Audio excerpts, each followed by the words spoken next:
When they start coming, we're gonna go down the stairs, alright? Okay. And then we're gonna shoot them as they come down the stairs. Better than actual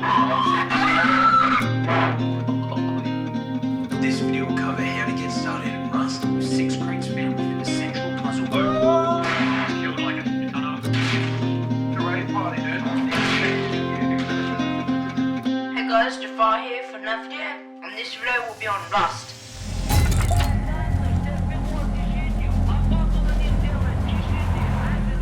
What you're hearing now is the old Rust Legacy soundtrack. It even randomly includes Russian radio chatter, which at the time was so mysterious and creepy. Just like the songs in Minecraft, it fills me with so much nostalgia. Every new game around this time felt so fresh, whether it was Minecraft or DayZ. Hey guys, it's Jfarr here from another video, and this video is going to be on DayZ. But on December 11, 2013, Rust was officially released.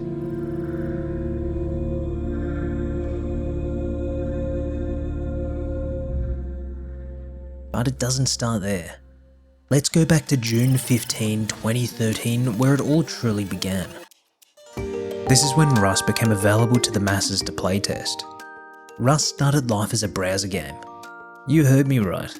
You had to log in to playrust.com and join a single server. Actually, let me show you something. What you're looking at could potentially be the first footage ever for Rust. There's no official date for when this is recorded, and it was posted by Facepunch themselves on Twitter in February 8, 2018. However, based on the zombie skins and weird player movement, I think this is the earliest build of the game. If we're looking for the earliest confirmed recording of the game, we have a 10-minute clip of Gary Newman himself playing and demoing the prototype, with credit to Jackal for uploading this. Even for Rust veterans, this is likely something you haven't seen before. Then we have more footage from Illakai. I think this might be the first gameplay video outside of Gary Newman's demo. This game seems like it has a lot of potential. Everybody say hi. Hi. Hi. If you got in early, the game was 100% free too. However, shortly after, they started locking it down so only people with keys could get access. I can say this from experience, as I joined on June 27 and was lucky enough to snag myself a free key from the old Facepunch forums. This free key carried across to Steam, meaning I still never technically paid for the game, although I did pay $10 for the Facepunch Premium Forum membership. So that's where mine and many other stories began. Hey guys, Jfarr here for another video, and this video will be on Rust. What I do know is that this is Rust and I'm trying to survive in the wild by hacking at a rock with a hatchet. Hi, Lewis here. Today I'm going to bring you guys my first impressions of a game called Rust. So this game just came out in alpha 3 days ago. It's currently being developed by Facepunch Studios, which have only made one real game in the past, which is Gary's one. Back then, Rust was technically a zombie survival game. It had 3 tiers of zombies. The red zombie was fast, black zombie was strong, and the white zombie was somewhere in between. The map featured 6 larger monuments along with some smaller buildings. When compared to monuments of modern Rust, they leave a lot to be desired. You might hear some players talk about Mount Everest. This was a giant mountain range that allowed players to climb up and hide away from the rest of the players. We built up there plenty of times and had some great experiences. What you may also not know is the map you're seeing is not the full playable area. If we zoom out, we can see the map was gigantic. However, even though you could technically run out here, there was nothing to do, nothing to farm, and no fun to be had. And don't get any ideas about going swimming, as touching the water would instantly kill you. My favourite of all was the hidden caves within the rocks that you could build within. A lot of these I believe were unintentional, but allowed the player to build a small base and seal off the outside. PvP was simple too. No bullet drop or fancy mechanics. Just point and shoot. Damn it. Just got a Kev really low. Did any? Killed a Kev. Wait. Still another.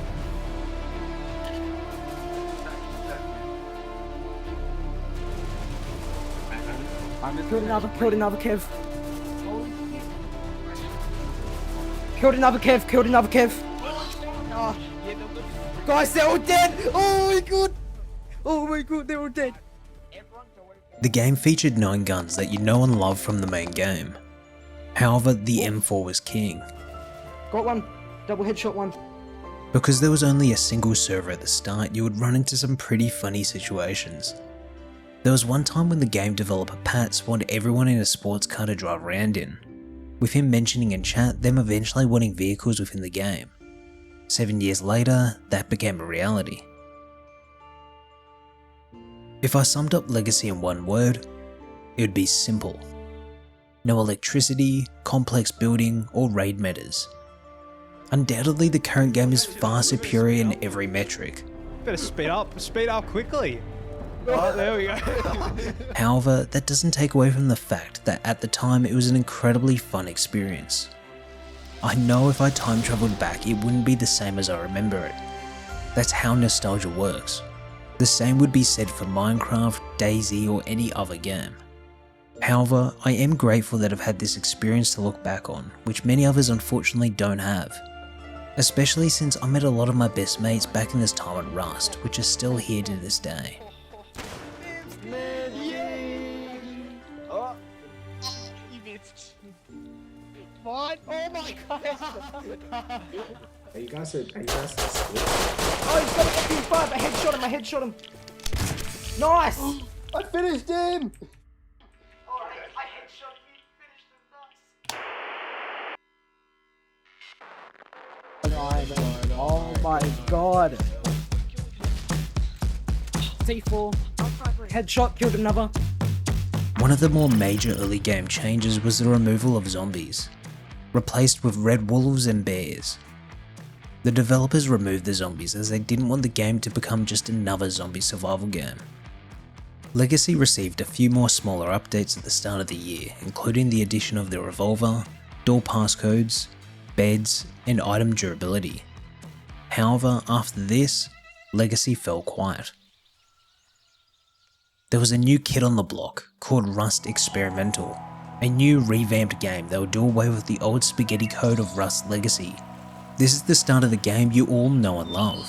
I can't do it.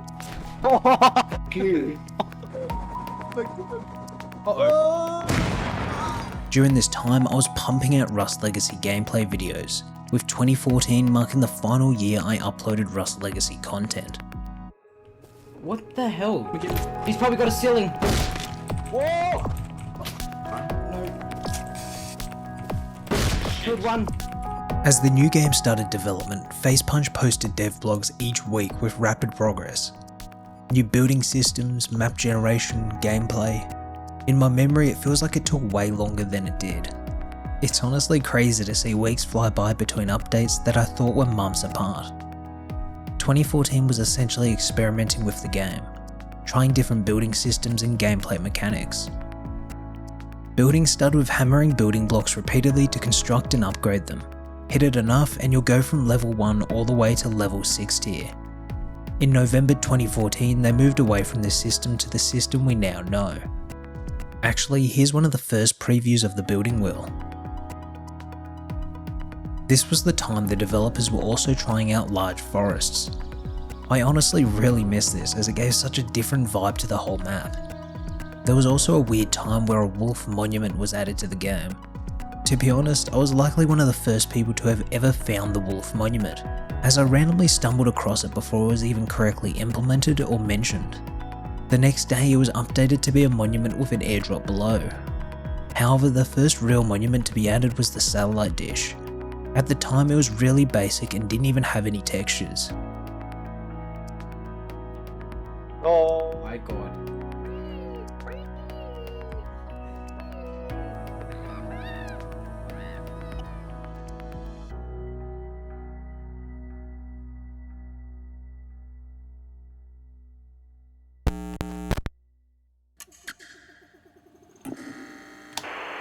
I can help you. I can give you Dorothy. Here's some Dorothy. Oh god, kill him! Kill him! You like my therapy. In 2014, it was fun experimenting and trying out the new features, but it felt more creative mode than anything. 2015 marked the year the game became an actual game.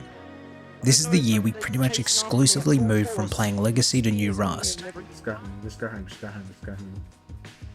Oh, you can get. You threw a spear at me.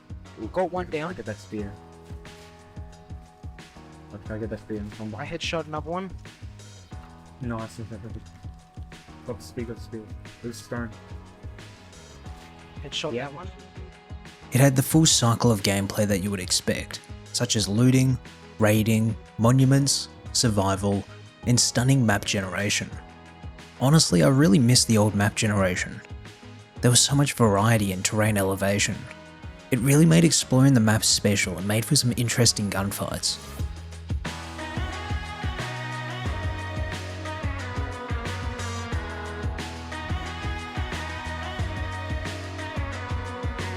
In 2015 also saw the introduction of the first radiated monument, a single brick building that was later replaced by larger compounds. By the end of the year, we had new monuments like the water treatment plant, train yard, power plant, military tunnel, dome, and sewer branch. Updates also shifted from weekly to bi-weekly. Crazy to think we had a new Rust update every single week at one point. Classic features such as the crossbow, attachments, semi-auto pistol, M249, custom SMG, craftable quarries and pump jack, auto turrets, large furnace, dynamic weather, attack heli, rocket and rocket launcher, C4, twig, metal and armoured building tiers, and many others were added during 2015. One of the most significant gameplay changes in 2015 was the introduction of blueprint fragments. Instead of scrap or a tech tree, players had to travel the world and find blueprint fragments to acquire items. These fragments could be used to unlock a random blueprint from that tier or combined to craft a blueprint page. With pages you could combine them to craft a book, and with numerous books you can craft a blueprint library. Each tier promised better blueprints. If you played the game on July 16, 2015, you would have a random ancient book item in your Steam inventory. I honestly wonder how many other people have this item. I believe this was the result of Gary's attempts to integrate Rust with the Steam marketplace. And 2015 also marked the first video in my Rust tutorial series, which really got me to where I am today. Hey guys, Jfarr here for another video. In this video I'm starting a new series on my channel called Rust Tutorials. This year was truly magical for Rust with so many core changes, making it one of the most memorable years for me and many others. It's got like an underbite. You may get the royal spanking. Don't you dare hit me, boy. Tell him to scream as loud as he can. Try and get home before we kill you.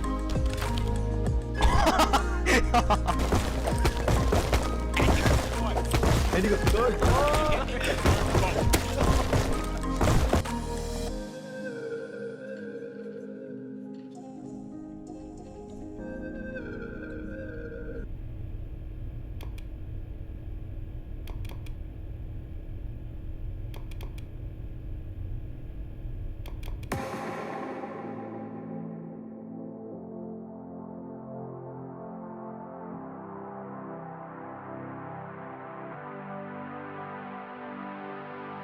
It's like we have to follow the dig with the gun. No! His body! DevBlog 100 brought us the XP system, which replaced the old blueprint fragments. Now every item you could craft was tied to a level. You could level up by doing things like collecting resources, hunting animals, or looting to earn XP points. Alongside this, an ownership system was implemented. If you gather resources with your own rock, you have complete ownership of those resources. But if you use a rock or tool crafted by another player, the ownership is split. You own 50% and the other player owns the remaining 50%. This means if you share those resources to craft a tool and start harvesting, both you and the other player will earn XP and level up. It was a cool system in theory, but it quickly spiraled into a mess, with a single tool sometimes being owned by 20 other players as resources got mixed and used in crafting. This just promoted groups to use a single player's tool. That allowed them to gain massive amounts of XP and craft higher tier items. Only 3 months later, the XP system was phased out. The primary reasons being it changed the game's feel, was unsustainable for future updates, incompatible with long-term goals, and eliminated the game's unpredictability. In its place, a primitive version of today's component system was introduced. This system didn't lock items behind a tech tree, so you could craft anything if you had the necessary resources. At the same time, recyclers were added so you could crush items down into their raw components. Man, those were the Wild West days, with critical gameplay mechanics changing every few months. 2016 introduced these new items into the game, along with some more or less notable ones. Features such as the workshop skins and radiation also made their way in. We also saw new monuments like the lighthouse and caves. For me, this year was a big deal. I really nailed down the tutorial series and hit the milestone of 1,000 subscribers. We had a lot of fun in 2015 to 2016, which, when thinking about it, is really where my core nostalgic memories reside. Look at this. Bloody hell. There's a pit of bodies. There is a literal pit. Did you? Oh my god. Oi, buddy, it looks like you want to die, mate. Me out.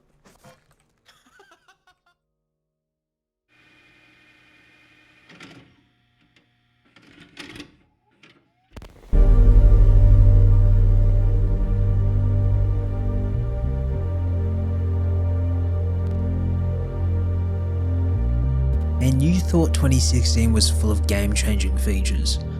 Well, 2017 absolutely exceeded that with massive changes such as new monuments including the launch site and Bradley APC, harbour, junkyard, gas station and supermarket. In addition to these major monuments, we also saw the introduction of these well-known items, along with player sashes to help mitigate against people shooting nakeds, and pitch black nights.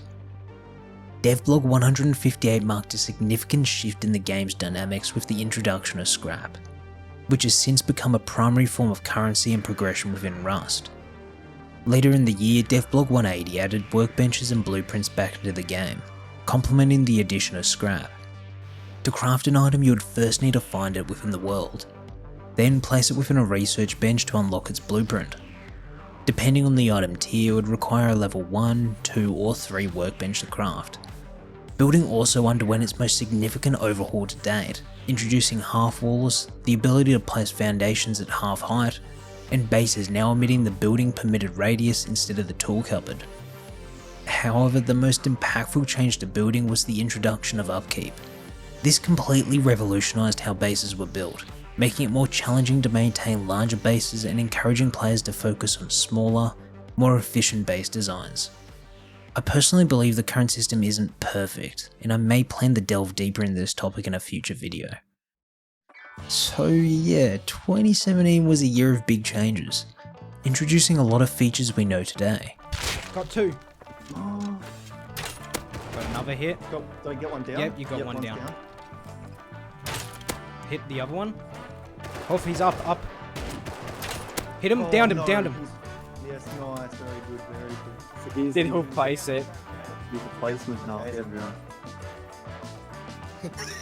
What? Wait, the gate's going through the other thing? Like the wall? Like I was like, Grog, I'm gonna give you one. I don't see a hole. I don't see a hole at all in this. This is perfect. Mate, how the fuck are you gonna patch this one up? OCD.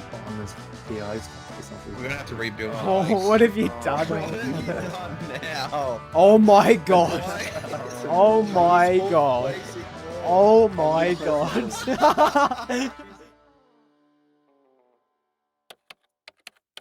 Access granted. 2018 was a landmark year for Rust.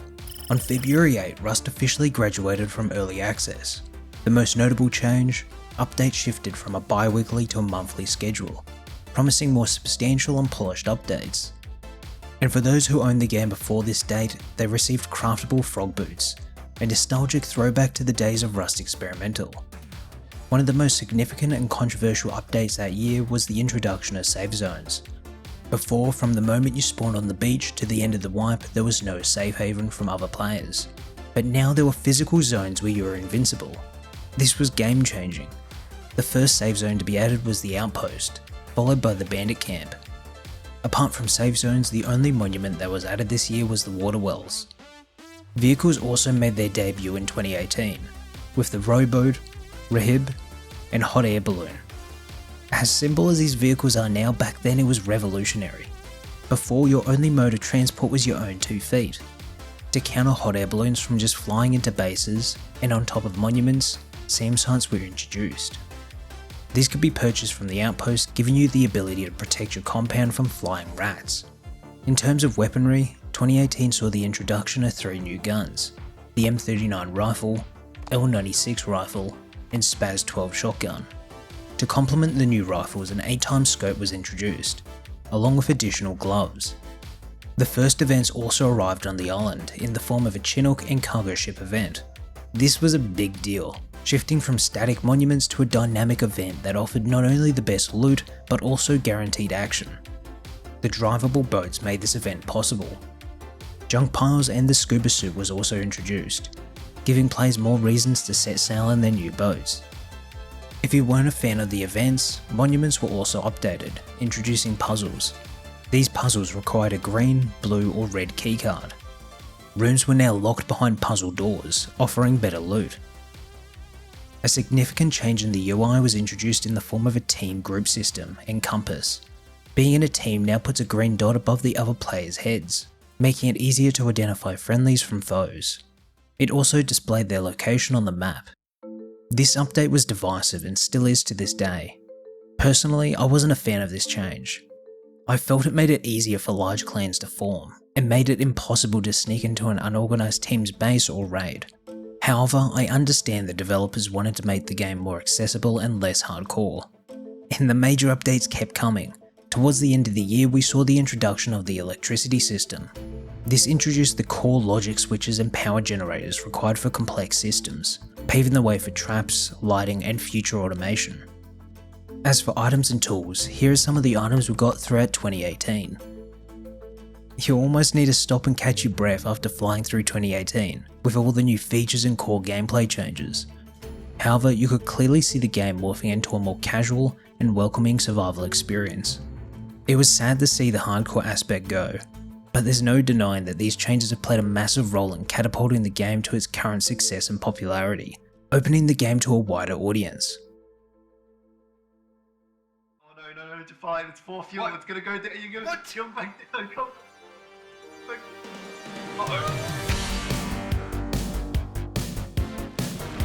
As we stepped into 2019, Rust welcomed us with the addition of minicopters. Initially, they spawned along the roads and quickly became a common sight in the skies. This was a game changer for transportation, as before this, the only air vehicle we had was the not so reliable balloon. Later in the year, we got the transport helicopter, which could carry more than 2 people and even allowed you to stand up and walk around. If you weren't a fan of the sky, horseback riding was introduced as a silent way to travel the map. Horses initially spawned around the map with saddles, so anyone could find and claim a rideable horse. They started off quite basic with a single type of horse, but later additional horse breeds were added, each with different stats. Equipment was also introduced to boost your horse's speed and health. 2019 also saw the introduction of the small and large oil rig, offering some of the best loot in the game if you could fend off the newly introduced heavy scientists after triggering the event. This wasn't just a new monument, but essentially the first triggerable boss fight. It became a race to find the best spots on the monument to battle the heavy scientists. After defeating the heavy scientist, you had a chance to find the new multiple grenade launcher, which was the only gun introduced in 2019. The final monument to be added in 2019 was the excavator monument. This wasn't just another static monument, but a controllable event that players could use to harvest massive amounts of resources.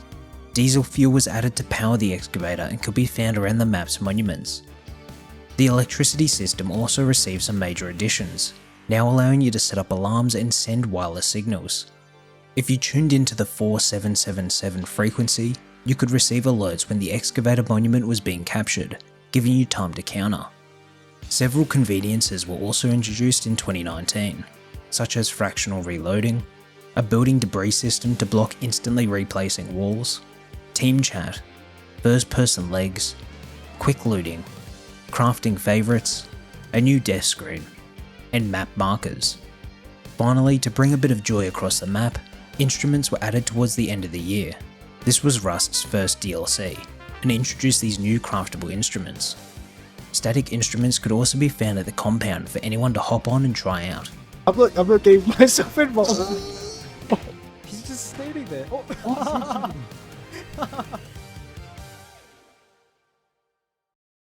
And then it was like any other day in Rust. I was sucking some cock. 2020 was a milestone year for Rust, as it marked the introduction of modular vehicles. After years of conceptualizing and testing, we finally got our cars. A vehicle lift was added, allowing you to modify your vehicles with different modules to enhance performance, durability, or usability. These vehicles, available in 3 sizes, initially spawned randomly around the map in damaged conditions. This was such a nostalgic moment for me, as I could remember 7 years ago driving around in that sports car in Legacy. With the advent of vehicles, we also got the Ring Road, enabling you to drive around the entire map without having to navigate impassable hills or mountains. I suspect the map generation became flatter and less varied, as the developers eventually planned to add these vehicles and make them more usable across the terrain. It's a bit of a shame because even today we haven't really bothered to maintain a vehicle in our group. We've found them a bit too noisy, clunky and risky to drive around in. Especially when we have so many other options like the minicopter, horse or boat, which we prefer to use in almost all situations. On December 3rd, 2020, Rust underwent a significant transformation with the introduction of the tech tree. This marked an important shift in gameplay, as it gave players the freedom to choose the items and progression path they wanted to unlock. Each workbench was assigned its own tier, and every item within that tier required scrap to unlock. Fast forward 3 years and we're still using the same system, albeit with a more extensive range of items in the tech tree.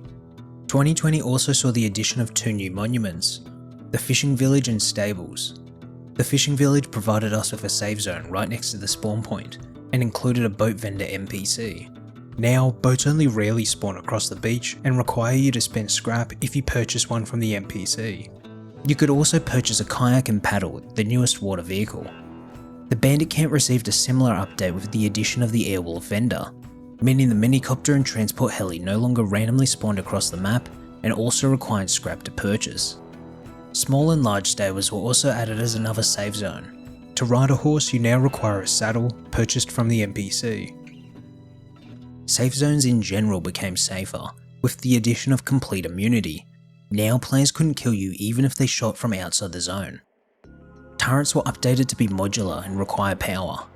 They no longer spawned with a ready-to-use AK, but now require you to provide your own weapon for them to use. However, this meant you could equip weapons like the bolt, or any other weapon that might be more beneficial than the AK in its environment. It became common to see turrets loaded with a Python revolver, as it was cheaper and still quite effective. Finally, farming received a massive update with the introduction of Farming 2.0. This introduced a bunch of new items for farming, along with a whole new branch of the electricity system for fluids. Farming now included genetics, cloning, and crossbreeding, adding a whole new complex mechanic to the game that players could master. Not just electrical farming equipment was added, as we saw a bunch of other electrical components introduced. The most noteworthy among these were the CCTV and computer station. You could even input secret codes into the computer station to access cameras at all major monuments. The Smart Alarm and Smart Switch were introduced to complement the new Rust Plus app. This was the developer's answer to letting you monitor and protect your base even when you're logged off. The app could send out push notifications if your base was breached, or if a sensor detected a player. It also allowed you to communicate with your teammates while offline and view a live map to see markers and their locations. The app also gave the ability to trigger the smart alarm or switch. This meant you could now set off traps or open doors without leaving your bed. After a bit of a wait, new building blocks were finally added, including spiral stairs, ramps, steps, an elevator, and triangle variants of the floor frames, ladder hatches, and roof pieces. Players also gained powers, thanks to the mixing table and teas. By crafting and drinking a tea, your player could receive bonuses for farming, looting, and health. Even today, teas are a criminally underutilized craftable. The second DLC called Sunburn was introduced, bringing with it pools, chairs, clothing, and summer decorative items. My favourite item was the instant camera and photo frames. However, your summer experience now may be ruined with the revamped weather system, introducing rain, storms, snowfall, and rainbows. Other notable items introduced include the night vision goggles, the telephone, wooden barricades, and the first implementation of Twitch drops. I have to congratulate the developers for still pumping out so much quality content in 2020, given the disruptive new working conditions due to the pandemic, especially considering so many other game companies struggled during this time. I want to play this game for real and not have a stream sniping experience.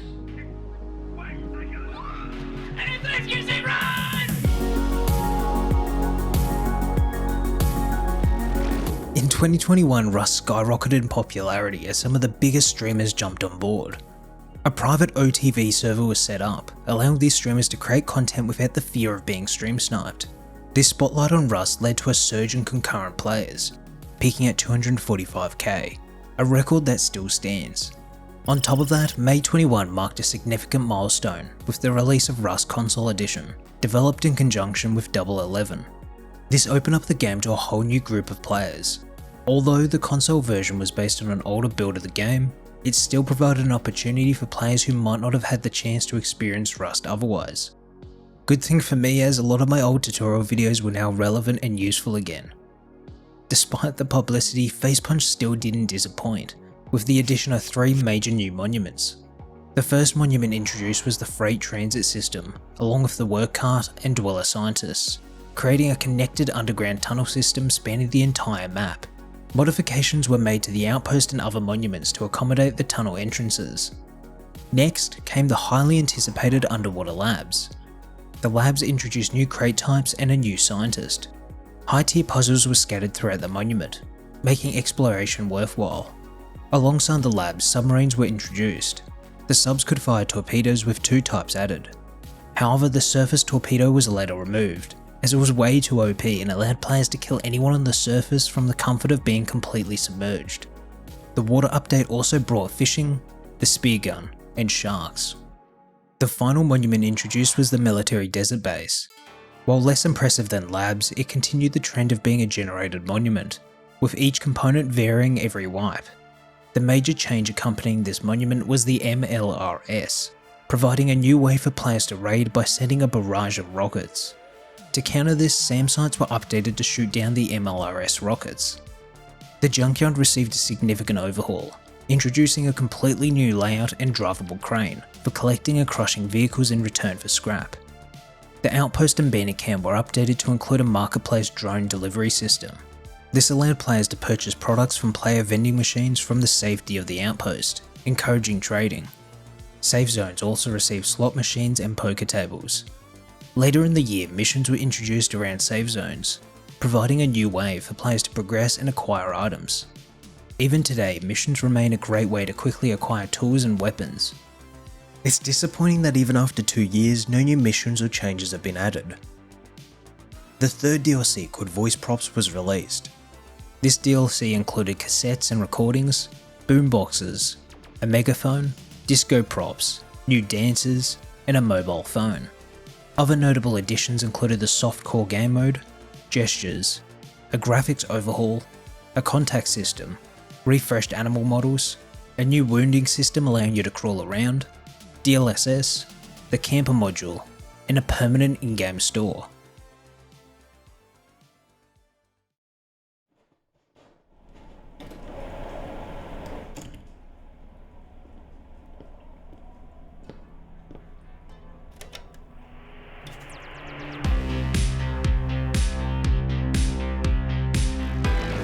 "2022 kicked off with the introduction of the Arctic Research Base, the first monument located within the snow biome and the only new monument that year. This high-tier monument was guarded by a host of newly skinned scientists. Inside you could find 2 blue keycard rooms offering the best loot at the monument, along with a red keycard. One of the blue puzzle rooms even housed a snowmobile, the latest vehicle addition to the game.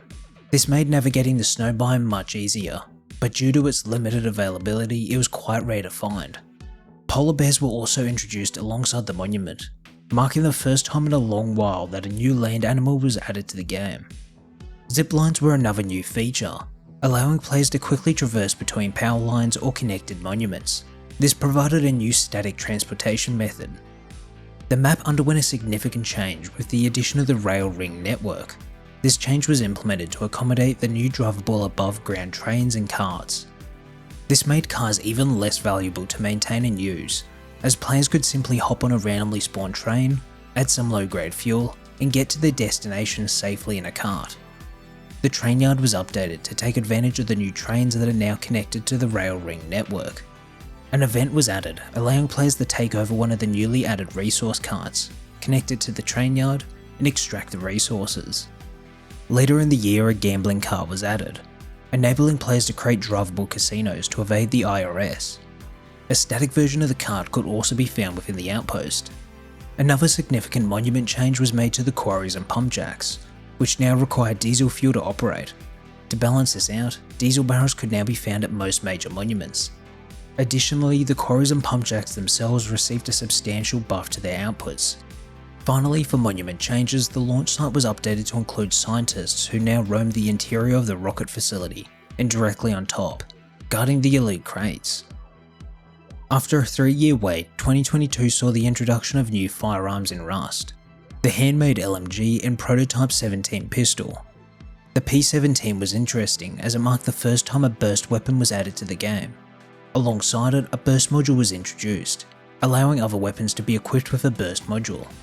The LR300 and MP5 were later updated to include an inbuilt burst module, enabling players to toggle between modes by pressing M. An extended mag was also added as an attachment, increasing the weapon's max capacity by 25%. However, the introduction of these new weapons coincided with a scary and, dare I say, the most controversial update to this game yet, known as the combat update. Judging by the like to dislike ratio on the post, it was quite divisive. The weapon's recoil was completely overhauled, replacing pattern-based recoil with a gradient-based aim drift. This made it much easier to hold down and spray with weapons without needing to learn a recoil pattern, opening up many guns such as the AK to be used by more people. I can see both sides of the argument. If I was younger and had more time to play Rust, I would favour the old recoil system, as I would have time to learn and master the recoil and use it to my advantage in outnumbered fights. However, I can also see the value in changing the system. Now that I have a full-time job and spend fewer hours playing Rust, which is the case for many in the player base, this update benefits me. The majority of the player base isn't hardcore clans grinding away, but rather average folks hopping on for a few hours a day to play solo or play with their mates. This update allows them to join in on the PvP action and stand a chance without having to train relentlessly beforehand. In relation to combat, we also saw the addition of the Molotov cocktail and flashbang. UI quality of life improvements also made their way into the game, in the form of a new furnace UI to help simplify the cooking process. You no longer needed to spend time splitting up the stacks of resources to cook the fastest. Now it all cooked at the same rate. Large and small boxes also received some attention with an increase to storage capacity. Other notable additions and quality of life improvements included the jackhammer hitting the spot every time without tap firing, a hardcore game mode, vehicle code locks, world event notifications, a lumberjack skin pack, 14 new world models, a spray can, and the ability for a small percentage of AI to heal themselves. 5, 4, 3, 2, go. The Nuclear Missile Solo is the first out of the 2 monuments added in 2023. This high-tier monument was filled with enemy AI. To gain access, players needed to use a blue keycard to activate the solo door. Inside, you would encounter newly added night vision goggle scientists, and a host of high-tier crates. Simultaneously with the monument's release, a new server wipe event was added. This led to a lot of speculation about what would happen during the wipe, given its connection to the nuclear missile countdown. However, instead of a nuclear explosion or launch, the enemy AI across the map started to increase as the wipe approached. The Bradley APC even began roaming outside the launch site, and occasional jet flybys could be observed. The ferry terminal was the second monument added in 2023. Although less significant than the missile silo, it was similar to the harbour as a beginner monument, featuring no enemies or radiation. Plans are in place to expand the monument in the future to incorporate the Nexus swap system, which will likely allow players to travel to other servers while retaining their gear. The Freight Transit Line monument was updated to include above and below rail linking.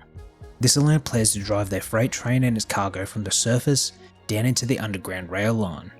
Thanks to the entrances, cars or helicopters could now also be brought down. The final big monument update was the addition of radiation 30 minutes after opening the lock crate on oil rig. This prevented players from camping the monument, causing it not to respawn loot. Now, players must evacuate the radius around the oil rig.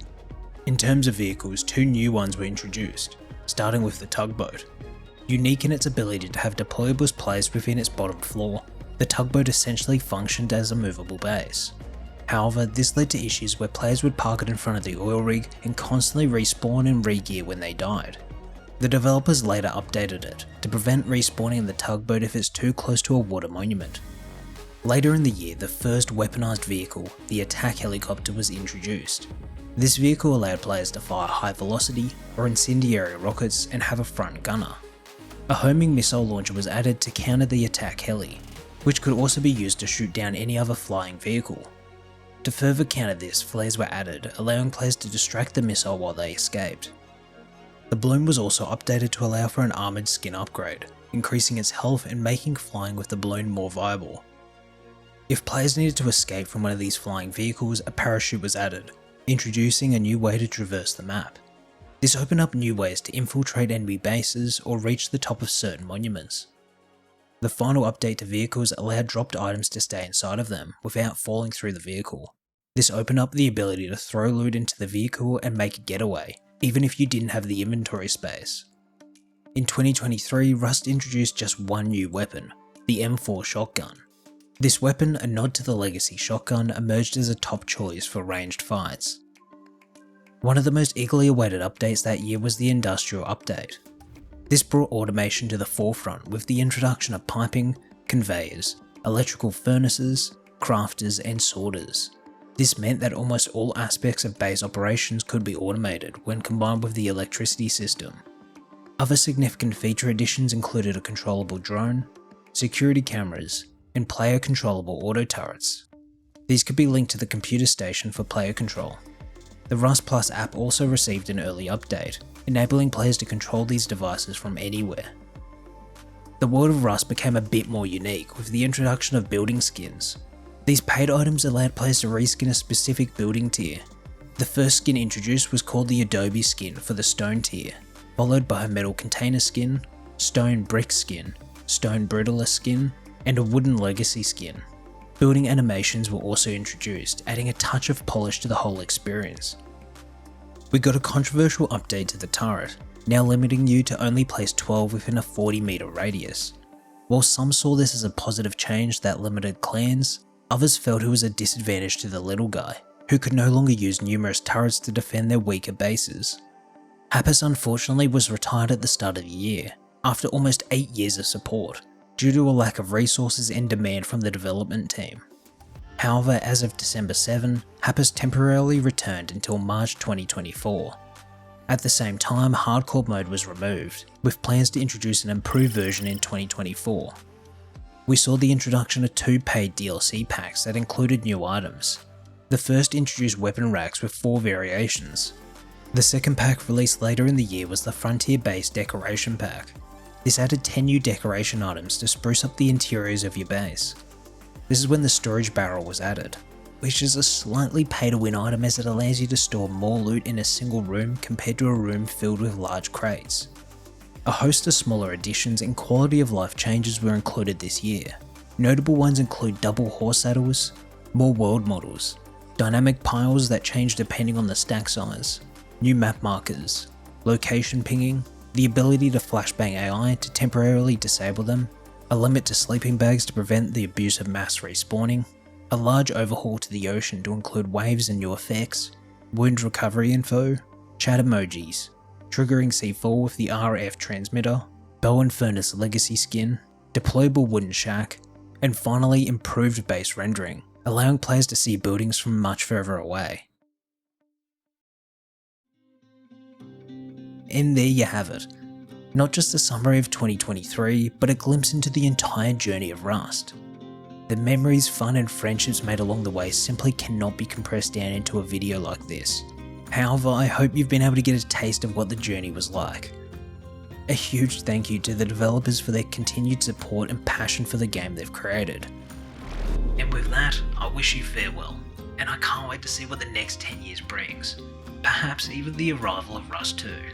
Thanks guys for watching, and I hope to see you in the next one.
Kept holding my hand as you reach for